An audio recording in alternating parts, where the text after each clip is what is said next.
Yang ini kan? Tanya seorang pemuda, menunjuk ke arah setumpuk karung beras itu. Iya yang itu, jawab seorang bapak-bapak yang sebagian rambutnya sudah mulai memutih.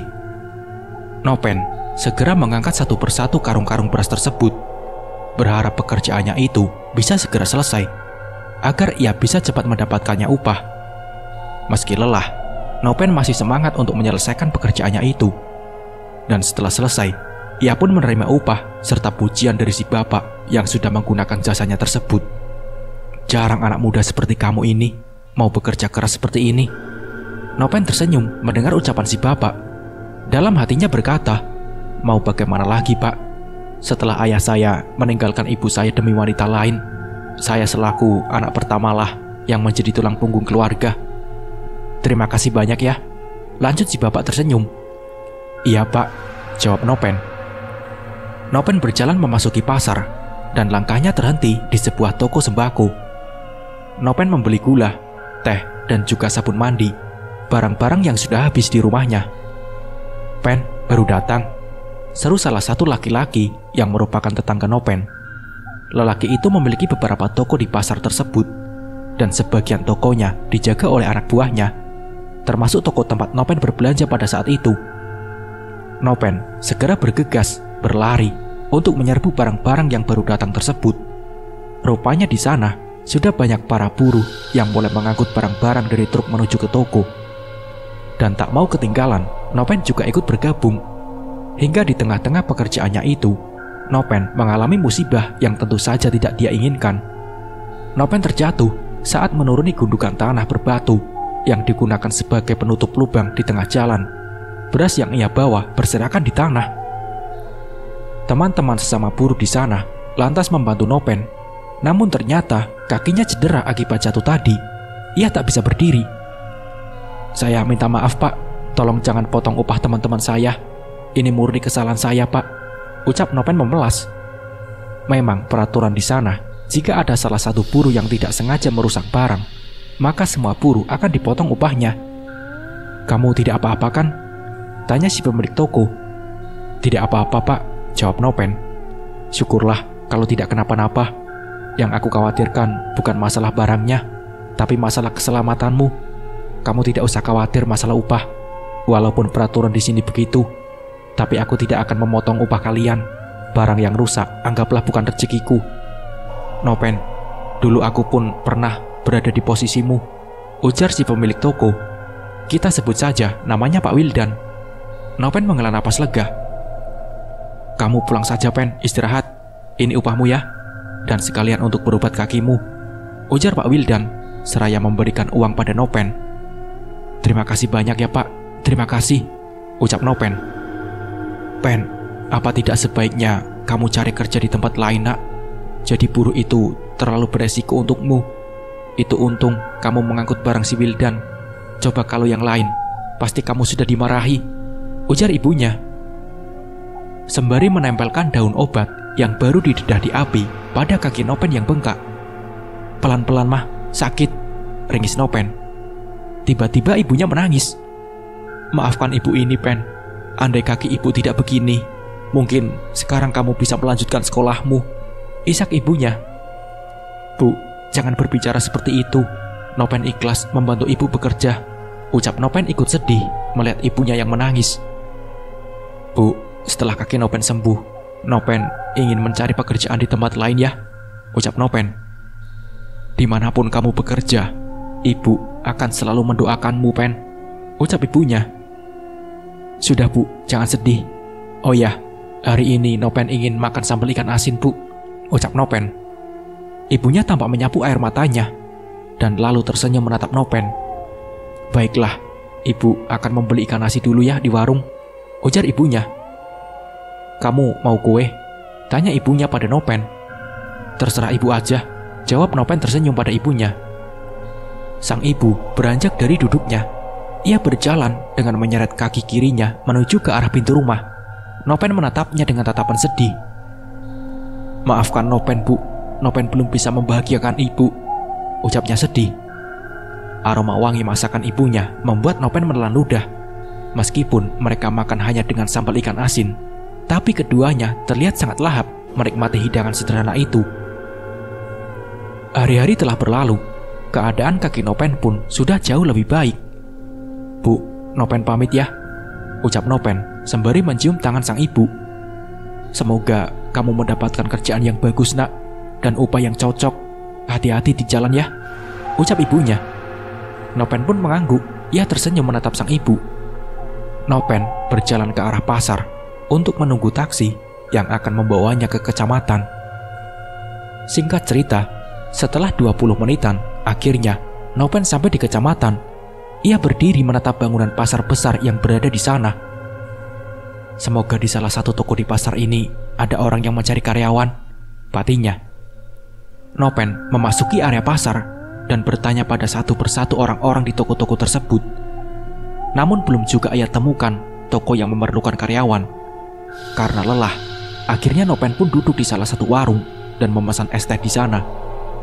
Sambil menunggu es tehnya, Nopen mendengarkan perbincangan pelanggan lain di warung tersebut yang mengatakan bahwa ada salah satu keluarga yang mencari tukang bantu-bantu di rumah mereka. Tapi keluarga itu hanya mencari anak-anak muda saja. "Kau tahu dari mana kalau mereka hanya mencari anak muda saja?" tanya pelanggan lain. "Kemarin aku ke sana, niatnya untuk melamar pekerjaan. Tapi rupanya yang mereka cari hanya anak-anak muda saja. Alasannya biar lebih mudah dan tangkas dalam mengerjakan apapun. Karena katanya kalau yang berumuran seperti kita ini, kerjaannya lamban dan banyak sakit-sakitan," ucap Nopen. "Wah, berumur? Kita kan baru 35-an," jawabnya. "Ya itulah, namanya juga uang di tangan mereka. Suka-suka mereka lah mencari pembantu yang seperti apa," ucap pelanggan yang lain. Perbincangan itu diakhiri gelak tawa keduanya. Nopen tersenyum. Ia merasa bahwa ada harapan jika ia mendatangi alamat keluarga itu. Besar kemungkinan dia akan diterima bekerja di sana. Setelah membayar es tehnya, Nopen pun langsung menaiki ojek untuk menuju ke alamat rumah yang sebelumnya ia dengar dari cerita kedua orang tadi. Sesampainya di depan rumah itu, Nopen sedikit terperangah.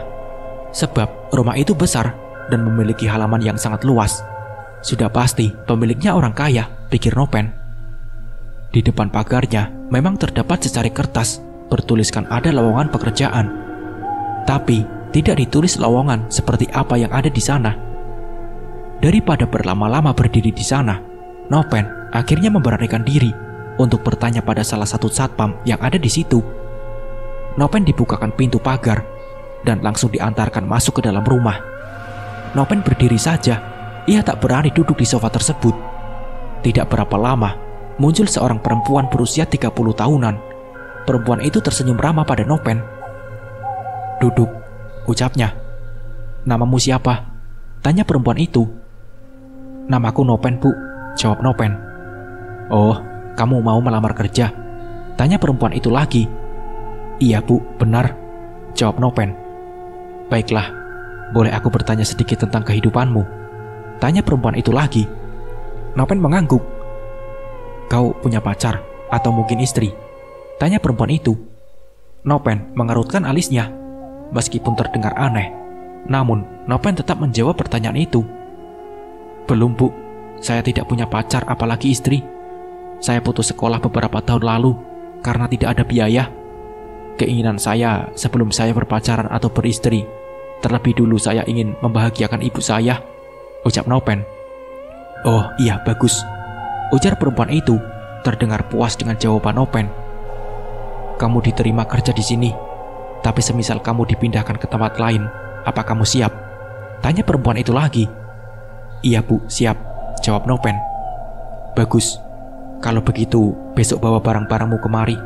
Kalau kerja di sini tidak boleh pulang pergi, jadi harus menginap ya," ucap perempuan itu. "Iya, Bu, baik," ucap Nopen. "Satu lagi, ini tentang gaji. Gaji pertama akan diberikan di awal, lalu gaji kedua dan seterusnya akan diberikan setiap tanggal 5, ucap perempuan itu. "Iya, Bu, siap," ucap Nopen yang tidak bisa menyembunyikan rasa senangnya. "Tapi sebagai jaminan, kau tidak kabur, bisa kau tinggalkan tulisan tanganmu di sini," ucapnya. Nopen pun mengangguk dan menurut saja. Dalam pikirannya, mungkin dengan tulisan itu, mereka akan bisa melacak siapa pemiliknya. Karena Nopen pernah menonton film yang seperti itu, cuma ia lupa judulnya. Setelah menerima amplop berisi uang gaji pertamanya itu, Nopen berjalan pulang. Ia singgah di toko sembako dan membeli berbagai macam kebutuhan ibunya. Ia juga membeli makan enak untuk dirinya dan juga sang ibu. "Ya Allah, dapat uang dari mana kamu membeli ini semua, Pen?" tanya ibunya saat Nopen sudah sampai di rumah. "Aku sudah mendapatkan pekerjaan, Bu, dan ini aku beli dengan menggunakan uang gajiku, gaji pertamaku yang mereka bayarkan di awal," jawab Nopen.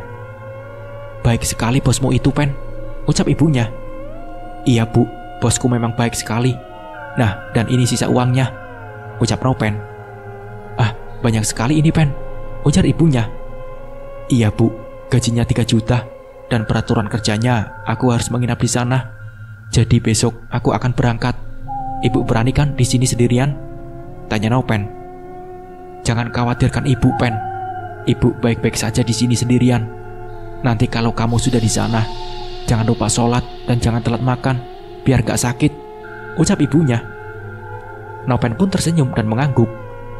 Keesokan harinya, setelah melewati perpisahan sementara yang mengharukan itu, Nopen berjalan mencari taksi. Dan singkatnya, setelah sampai di rumah bosnya itu, Nopen langsung disambut baik oleh para satpam yang berjaga. "Kemarin aku sampai lupa memperkenalkan diri padamu. Jadi sekarang aku ingin memperkenalkan diriku, dan kamu boleh memanggilku Busana." "Iya, Bu," jawab Nopen yang mengikuti langkah perempuan itu di belakang. "Nopen, hari ini aku akan menjelaskan tentang pekerjaanmu. Jadi kamu itu akan ditempatkan di tempat lain. Tugasmu hanya untuk menjaga ayahku saja," ucapnya. "Ayahnya ibu?" tanya Nopen. "Iya, ayahku sakit. Dan sakitnya itu tidak biasa, Pen. Kata orang, beliau terkena santet. Setiap detik hidupnya sangat berharga. Makanya kami melakukan apapun agar beliau tetap hidup," ucap perempuan itu. Nopen yang sangat menyayangi ibunya itu jadi ikut terbawa perasaan mendengar cerita Busana. "Aku akan mengantarmu ke sana hari ini. Kamu bersedia kan?" tanya Busana menatap Nopen. Nopen pun mengangguk. Sekitar pukul 1 siang, mereka berangkat menuju tempat yang dimaksudkan oleh Busana. Sepanjang perjalanan, hanya terlihat pepohonan yang menjulang tinggi. Jalan ke sana pun tidak beraspal, hanya tanah kuning yang membentang. Sekitar pukul 4 sore, mereka akhirnya sampai di sebuah rumah kayu dengan halaman yang cukup luas. Di sisi kanan dan kiri rumah itu, banyak terdapat pohon cabai dan tomat. Nopen membawa tas yang berisi barang-barangnya mengikuti Busana. Busana terlihat mencium tangan seorang wanita tua yang baru saja keluar dari dalam rumah. "Nopen, perkenalkan, ini ibuku. Beliau yang akan menjelaskan semua tugasmu selama di sini," ujar Busana tersenyum. Berbeda dengan Busana yang sangat ramah dan baik itu, wanita setengah baya yang merupakan ibu dari Busana tersebut terlihat dingin dan acuh padanya. Nopen diantarkan masuk ke dalam rumah dan diberikan sebuah kamar untuk ditempatkan tidur selama bekerja di sana. Saat Nopen membuka jendela kamar itu, terlihat Busana dan ibunya sedang berbincang. Wajah keduanya terlihat cukup serius. Namun sayang, Nopen tidak bisa mendengar apa isi obrolan serius bosnya tersebut. Nopen merebahkan tubuhnya di atas kasur tipis itu. Ia merasakan punggungnya terasa sakit setelah berjam-jam duduk di dalam mobil. Saat akan terlelap, tiba-tiba Nopen mendengar suara erangan dari sebelah kamarnya. Bergegas, ia duduk dan mencoba mendengarkan suara itu lebih seksama. Suara deru mesin kendaraan yang meninggalkan halaman rumah itu terdengar. Saat Nopen berdiri dan menatap jendela, terlihat mobil Busana sudah pergi dari sana. Suara ketukan di pintu kamar itu membuat Nopen terkejut. "Sudah selesai menyusun barang-barangmu?" tanya wanita parubaya itu. "Sudah, Bu," jawab Nopen. "Kalau begitu, mari ikut saya," ucap wanita itu. Nopen menurut saja tanpa bertanya apapun.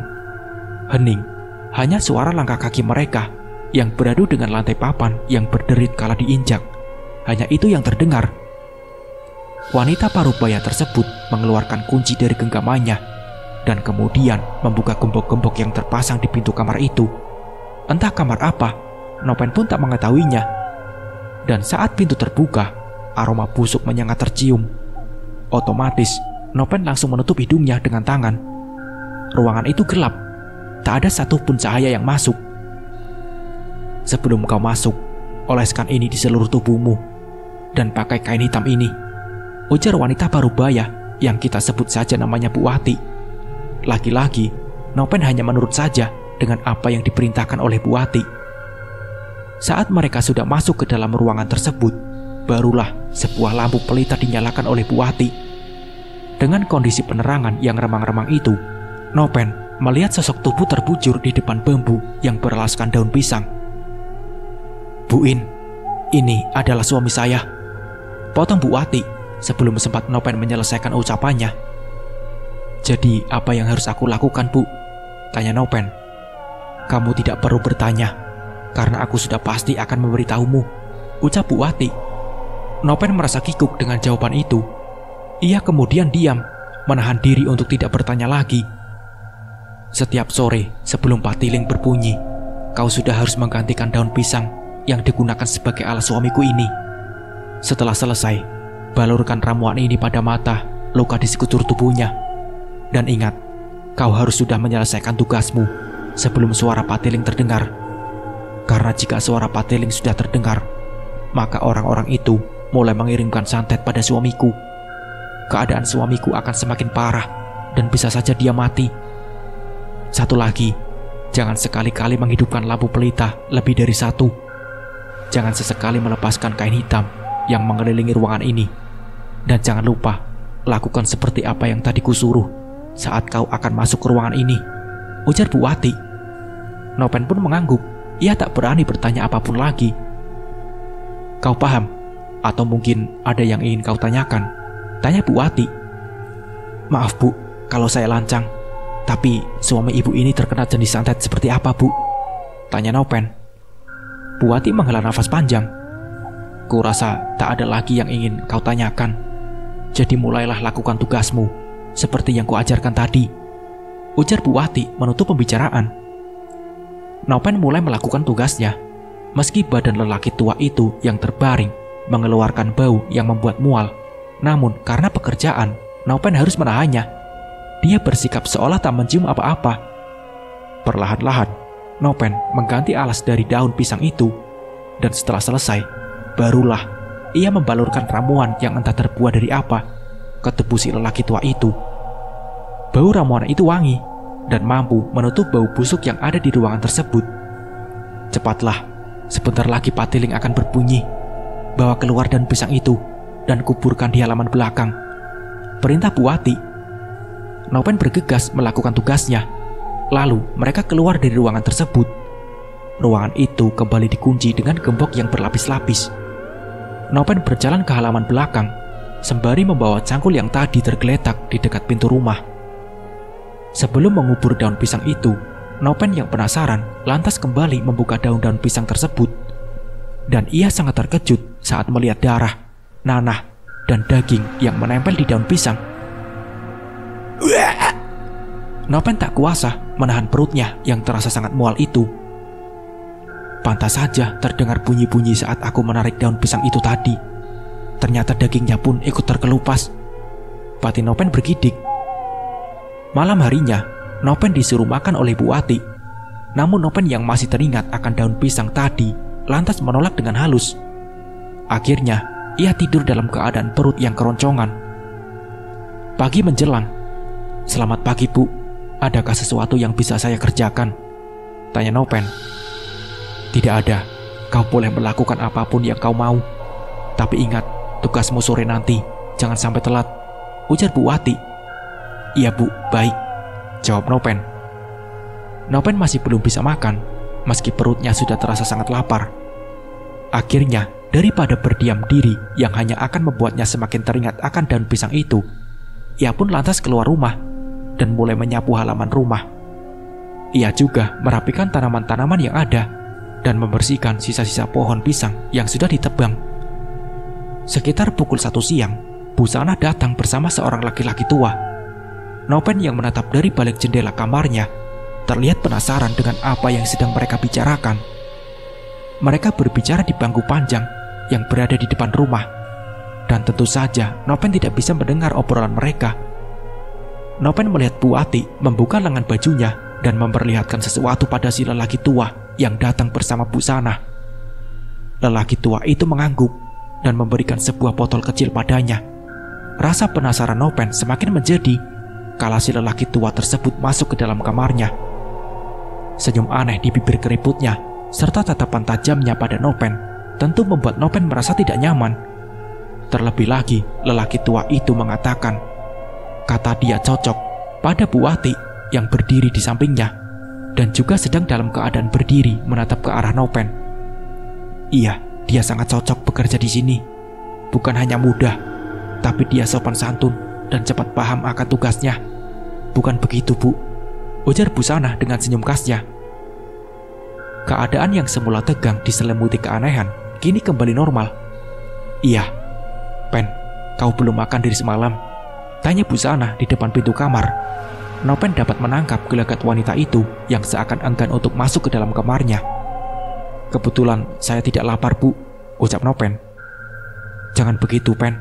Kamu di sini itu kerja, jadi kamu harus makan supaya punya tenaga untuk bekerja, ucap Busana. Nopen pun mengangguk. Ia tersenyum. Nanti kita makan sama-sama ya, ujar Busana lagi. Busana dan Bu Wati terlihat asik di dapur. Sementara si lelaki tua yang entah siapa namanya itu tengah duduk santai di depan rumah dengan ditemani secangkir kopi. Dan hari itu Nopen akan memulai tugasnya. Sebelum masuk ke dalam ruangan tempat ayahnya Busana berada, Nopen terlebih dulu melakukan hal yang sama seperti kemarin. Saat ruangan ditutup, Nopen tak lagi bisa melihat apa-apa. Di sana benar-benar gelap. Lekas-lekas, Nopen menyalakan lampu pelita di ruangan tersebut. Dan dengan cahaya merah remang-remang tersebut, Nopen segera memulai pekerjaannya. Perlahan-lahan, Nopen mengangkat tubuh ayahnya Busana untuk mengganti daun pisang yang sudah kotor dengan yang baru. Saat sedang fokus melakukan pekerjaannya, tiba-tiba Nopen dikagetkan dengan bisikan yang menyuruhnya untuk segera pergi dari sana. Pak, Bapak ngomong sama saya? Tanya Nopen memastikan. Hening, tak ada jawaban. Dirasa cukup perasaannya saja, Nopen pun kembali melanjutkan pekerjaannya yang sudah hampir selesai. Ketika membalurkan ramuan itu ke tubuh ayahnya Busana, lagi-lagi Nopen mendengarkan suara bisikan. Namun kali ini dia yakin kalau bisikan itu bukan dari ayahnya Busana. Lantas siapa? Tak mau berpikir macam-macam, Nopen bergegas menyelesaikan pekerjaannya. Setelah keluar dari ruangan itu, Nopen langsung menarik napas lega. Berada di ruangan itu benar-benar membuatnya ketakutan. Terlebih pencahayaannya di ruangan tersebut yang sangat minim sekali. Nopen berjalan ke halaman belakang dengan membawa daun pisang cangkul. Kali ini, Nopen langsung menguburkan daun pisang itu tanpa mau membukanya lagi. Setelah Nopen mandi dan mencuci tangannya yang masih tercium bau busuk, masakan yang tersaji di meja itu tampak lezat. Namun, Nopen tak berani duduk semeja dengan bosnya tersebut. Takut disebut tak sopan sebab makan bersama dengan majikan. Mau kemana, Pen? Ayo duduk di sini, kita makan sama-sama, ujar Busana. Akhirnya, Nopen pun duduk di salah satu kursi di dekat Busana. Maaf, Bu, ucap Nopen. Untuk apa? Ucap Busana. Karena tidak seharusnya saya yang hanya pekerja ini duduk di sini bersama ibu, ucap Nopen. Astaga, Nopen, kamu itu di sini membantu kami. Lagi pula di keluarga kami tidak ada batasan aneh, seperti pekerja harus makan di bawah ataupun makan makanan sisa majikan. Tidak ada, Pen. Kita sudah anggap kamu keluarga di sini, ucap Busana. Nopen tertunduk. Sudah ya, jangan memikirkan hal yang seperti itu lagi. Kamu mau makan apa saja yang ada di rumah ini bebas. Anggap saja rumah ini seperti rumahmu juga. Jangan takut kami akan marah, karena kami tidak akan memarahimu hanya karena hal kecil seperti itu, ucap Busana. Iya, Bu, terima kasih, ucap Nopen terharu. Sebab majikannya itu rupanya adalah orang yang sangat baik.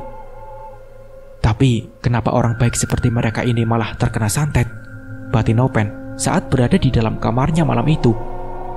Setelah lama memikirkan bermacam-macam hal, akhirnya Nopen tertidur. Tak seperti malam sebelumnya. Malam ini, Nopen mengalami mimpi yang sangat aneh. Ia bermimpi berada di suatu ruangan gelap dan ada seseorang di sana bersamanya. Ketika ia terbangun, keringat sudah membasahi tubuhnya. Nafasnya terasa sesak, dadanya tiba-tiba nyeri tak tertahan.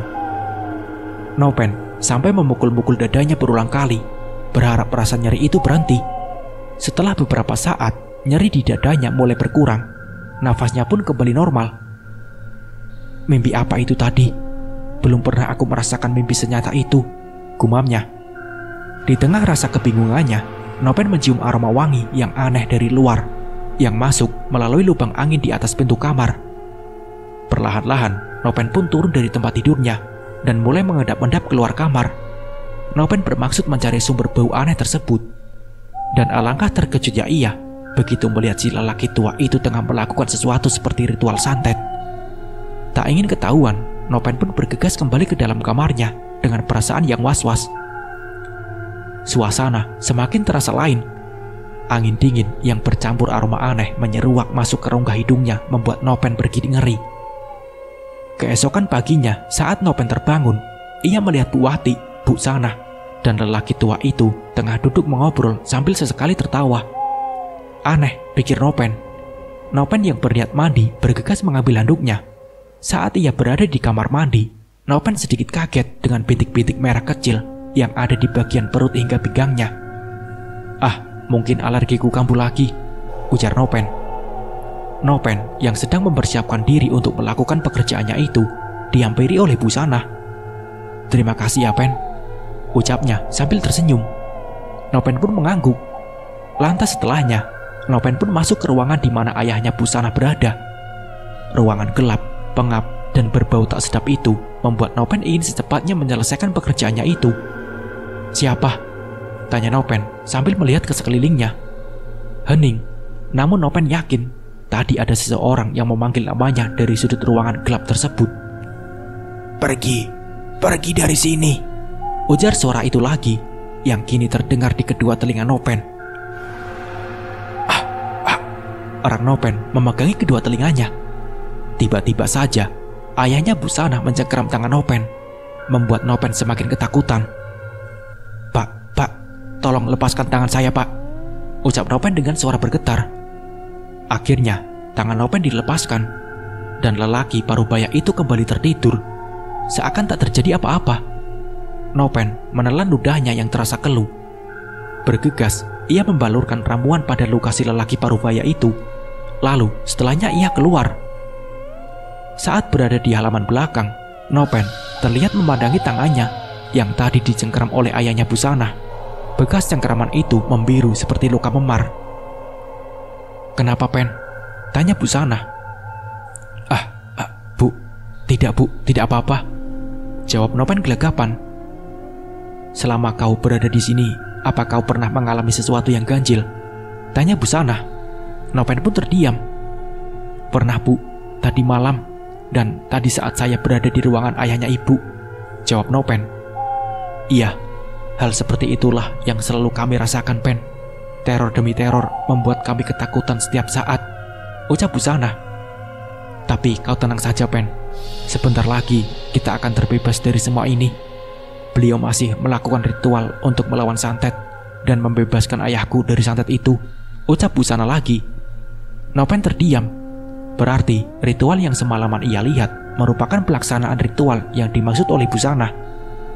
Tinggal beberapa hari lagi, Pen, kita semua akan pulang, ucap Bu Sanah. Tapi saya, ucap Nopen. Kau tidak perlu khawatir, Pen. Kalau ayahku berhasil disembuhkan, maka gajimu tetap akan kami bayarkan sepenuhnya. Hitung-hitung sebagai tanda terima kasih kami kepadamu, ucap Bu Sanah. Nopen sedih, sebab pekerjaannya mungkin akan ikut berakhir. Namun ia juga senang, karena tak perlu lagi mengalami hal tak masuk akal ataupun berurusan dengan ruang pengap tempat ayahnya Bu Sanah berada. Malam itu, setelah makan malam, Nopen yang diserang kantuk langsung tertidur. Lagi-lagi di alam bawah sadarnya, Nopen kembali mengalami kejadian aneh yang berkaitan dengan ruangan gelap dan pengap. Pergi dari sini, teriak makhluk menyeramkan itu.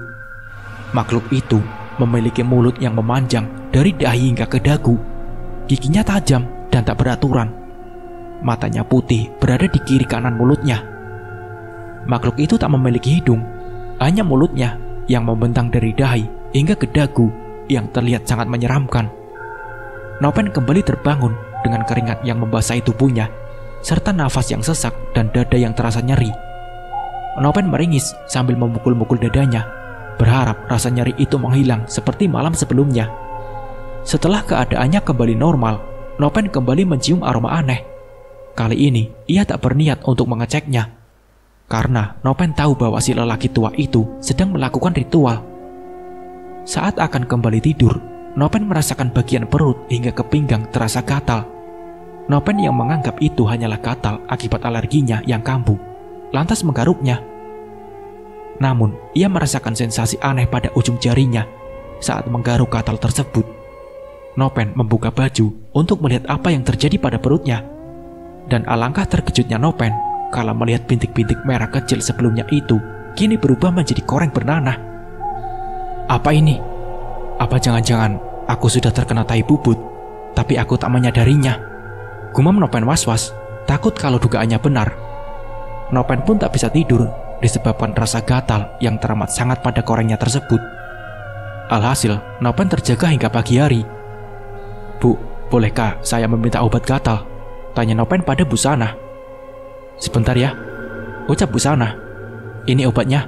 Memangnya kamu kenapa, Pen? Tanya Busana. Sepertinya saya terkena tai burung bubut, Bu, jawab Nopen. Oh, ya sudah, kamu minum dulu obatnya. Lain kali lebih hati-hati lagi ya, Pen, ucap Busana. Iya, Bu, terima kasih, jawab Nopen. Setelah makan dan minum obat, Nopen kembali masuk ke dalam kamar untuk tidur sebentar. Karena matanya mengantuk sekali sebab semalam tidak bisa tidur. Namun meski di siang hari, mimpi aneh itu lagi-lagi muncul dan membuat Nopen terbangun dengan rasa nyeri di dada yang teramat sangat. Nopen mengusap-ngusap matanya, lalu beranjak ke dapur untuk membuat kopi sebagai penahan kantuk. Nopen tak tahan jika harus tidur dan mengalami mimpi aneh serta nyeri dada yang sama secara berulang-ulang. Akhirnya, Nopen memutuskan untuk sementara tidak tidur dulu. Saat melakukan pekerjaannya, Nopen kembali mendengar suara yang menyuruhnya untuk pergi. Kali ini, Nopen yang sudah terbawa emosi langsung mencari si pemilik suara dengan bermodalkan lampu pelita di tangannya. Keluar kau, keluar, ujar Nopen. Pergi dari sini, pergi dari sini, ucap suara itu. Lampu pelita di tangan Nopen mendadak mati. Ia gelagapan di dalam gelap, mencari korek untuk menghidupkan kembali lampu pelitanya. Ketika korek menyala, Nopen terlonjak kaget saat melihat sosok yang hadir di mimpinya kini nyata berada di hadapannya. Nopen terjatuh dan menimpa sesuatu di belakangnya, ember air. Ember air itu pecah hingga membuat airnya menyebar kemana-mana. Nopen yang ketakutan itu lantas berniat keluar dan tak menyelesaikan tugasnya. Setelah berada di luar, ia lantas mengunci pintu ruangan itu dan menyembunyikannya kuncinya di dalam pot bunga. Nopen ngos-ngosan, seluruh tubuhnya masih merinding. Sosok apa itu? Apa itu sosok jin santet? Batin Nopen. Entahlah. Kini Nopen benar-benar takut. Ia tak bisa berpikir apa-apa lagi selain pergi dari tempat itu. Maaf, Bu, rasanya saya sudah tidak kuat dengan teror di rumah ini. Saya ingin pulang, Bu, ucap Nopen pada Busana yang sedang duduk menikmati teh. Kau tahu kenapa aku di sini, Pen? Tanya Busana. Nopen menggeleng. Aku di sini untuk menghindari teror di rumahku, Pen. Karena aku pun mengalami teror yang sama denganmu. Setiap malam, setiap saat. Makanya beliau masih mengusahakan ritual itu, Pen.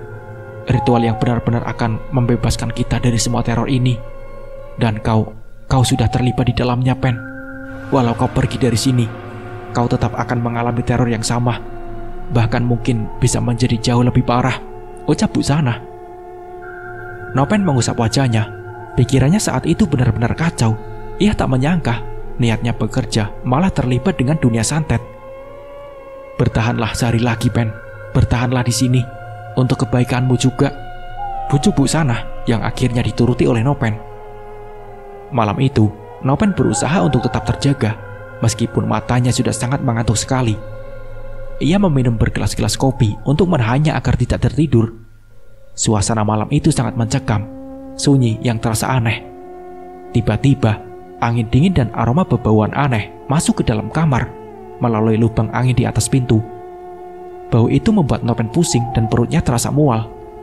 Setelahnya, Nopen tak sadarkan diri. Keesokan harinya, ia dibangunkan oleh Bu Sanah yang terus menggedor-gedor pintu kamarnya. "Pen, Nopen," panggil Bu Sanah berulang kali. Nopen terbangun, dan ia langsung merasakan ripuh di sekujur tubuhnya. Wajahnya pucat sekali. "Kamu siap, Pen? Kita pulang hari ini," ujar Bu Sanah tersenyum.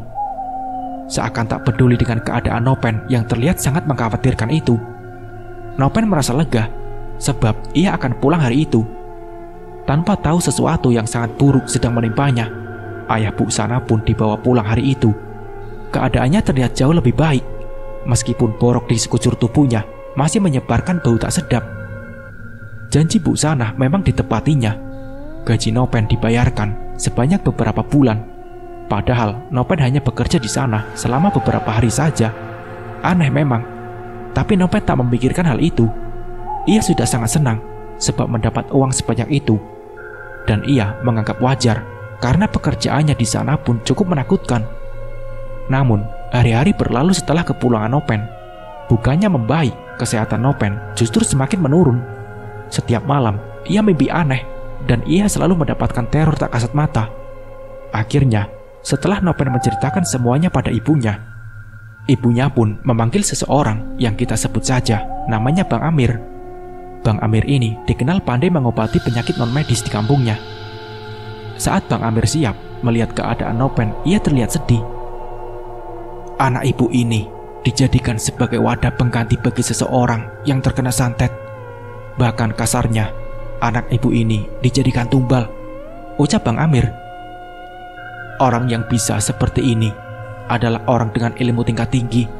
Kalau aku tidak bisa melakukan hal seperti itu, ucap Bang Amir.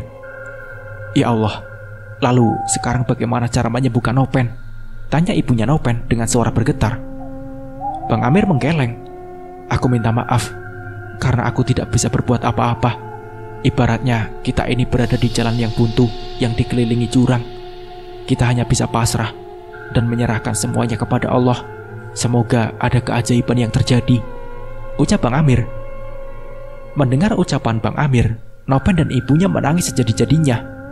Dan benar saja, sekitar 2 minggu setelahnya, Nopen menghembuskan napas terakhirnya dengan keadaan tubuh yang membusuk. Saat memandikan jenazahnya pun, orang-orang dibuat muntah sebab daging dan kulitnya menempel di pemandian. Dan tentang keluarga Bu Sanah tidak pernah diketahui lagi keberadaannya. Nah, seperti itulah kisahnya. Semoga dari kisah ini kita bisa mengambil hikmah dan pembelajarannya. Mungkin sekian dari saya. Wassalamualaikum warahmatullahi wabarakatuh.